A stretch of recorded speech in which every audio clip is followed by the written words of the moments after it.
contexto amplio, el maíz se viene modificando genéticamente desde su domesticación hace más de 7.000 años, donde a partir de un ancestro silvestre se empezaron a seleccionar características deseables, como el tamaño de las semillas, la retención de las semillas, la arquitectura de la planta, características de su germinación. Después de la domesticación vinieron procesos de mejoramiento, primero intuitivo, después ya más desde la ciencia, y hacia mediados del siglo pasado se introdujeron los híbridos como un desarrollo tecnológico en el maíz, y hoy en día muchas veces se asocia el concepto del maíz genéticamente modificado con la tecnología transgénica, o que viene desde la biotecnología, y ese es el segundo contexto desde el cual se puede entender la modificación, que consiste en la introducción de genes de especies diferentes en el genoma del maíz para obtener características específicas que sean de interés agronómico o para el consumidor. Lo principal es que todos los procesos de modificación genética tienen que partir de una base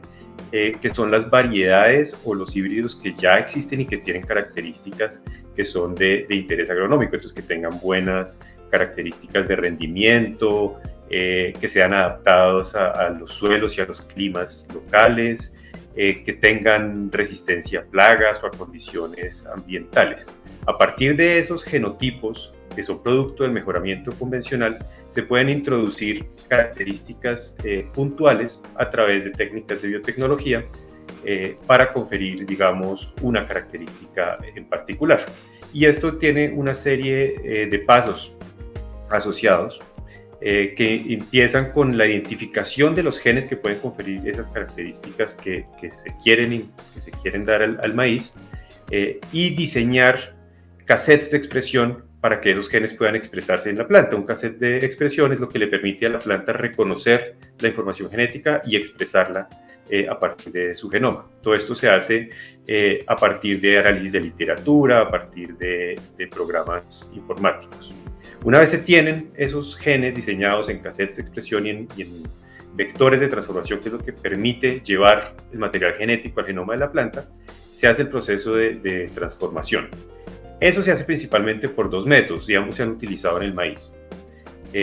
Uno de esos métodos utiliza una bacteria, que es Agrobacterium tumefaciens, que naturalmente transfiere algunos de sus genes a las plantas. Estas bacterias han sido rediseñadas en biotecnología para que transfieran los genes de interés a las plantas en un proceso de transformación genética. El otro método es el método de la biobalística, en el cual se utiliza una pistola de genes, que es básicamente una pistola de un gas comprimido que utiliza partículas muy pequeñas de metal que están cubiertas en el ADN con estos genes, y se dispara a tejidos celulares, es decir, a células de la planta, con la intención de que el material genético se introduzca en el genoma.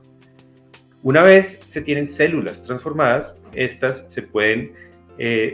regenerar en plantas completas a partir de sistemas de tejido de cultivos. Entonces ahí viene una parte de regeneración y selección de aquellas células que dan lugar a plantas transformadas. Por ejemplo, el maíz que tiene resistencia a insectos reduce significativamente el uso de insecticidas en los procesos de producción. Se puede pasar a casos incluso donde no es necesario aplicar insecticidas en los cultivos. Eso tiene ventajas tanto económicas para el agricultor como ambientales y de salud. La característica de tolerancia a herbicidas reduce el número de herbicidas que se utilizan y sobre todo reduce la toxicidad de los herbicidas que se utilizan, porque se pasa de varios herbicidas y una combinación a uno o muy pocos, normalmente de menor toxicidad, y esto viene normalmente asociado también a menor uso de maquinaria, que reduce costos y al mismo tiempo reduce la emisión de gases de efecto invernadero.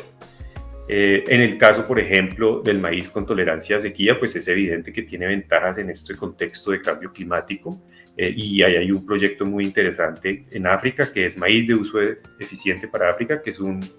proyecto conjunto de entidades públicas y privadas para proveer semillas de alta calidad para países que están expuestos a ser muy vulnerables por cambio climático, especialmente por sequía. Las semillas genéticamente modificadas suelen ser más costosas. Sin embargo, los agricultores optan por ellas porque el ahorro que se hace y la mejora en rendimiento que se puede lograr mediante las mismas, pues normalmente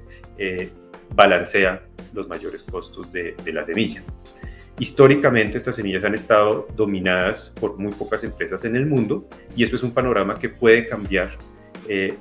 por ejemplo, con el trabajo que hemos desarrollado nosotros en la universidad, donde se pretende poder adoptar estas tecnologías a partir del estudio de su libertad de operación y de desarrollos genéricos que permitan utilizar la tecnología disponible y que sea adoptada y desarrollada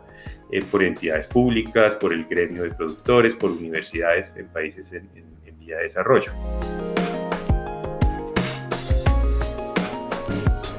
El maíz y todas las semillas transgénicas que se utilizan son sometidas a pruebas y evaluaciones de seguridad bastante exhaustivas y por lo tanto se conoce cuáles pueden ser sus posibles efectos y si existen riesgos se hace una planeación para mitigar esos riesgos. Entonces en Colombia el Instituto Colombiano Agropecuario tiene una normativa muy clara que permite utilizar estas semillas de forma segura y pues los agricultores siempre tienen la opción de utilizarla o no utilizarla. Colombia es un país que ha sido pionero en cuanto al uso de esta tecnología y sobre todo en la regulación de la misma. Por eso el protocolo de Cartagena lleva ese nombre. Entonces es un país que tiene por lo menos 18 años de uso seguro del maíz transgénico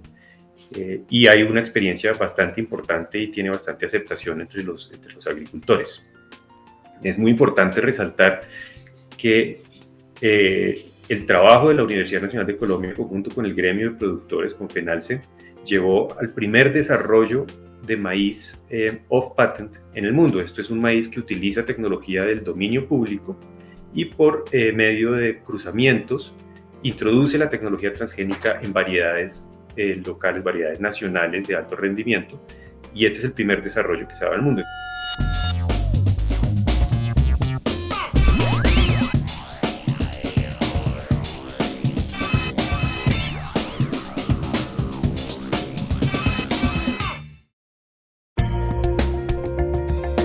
Universidad Nacional de Colombia, proyecto cultural, científico y colectivo de Nación.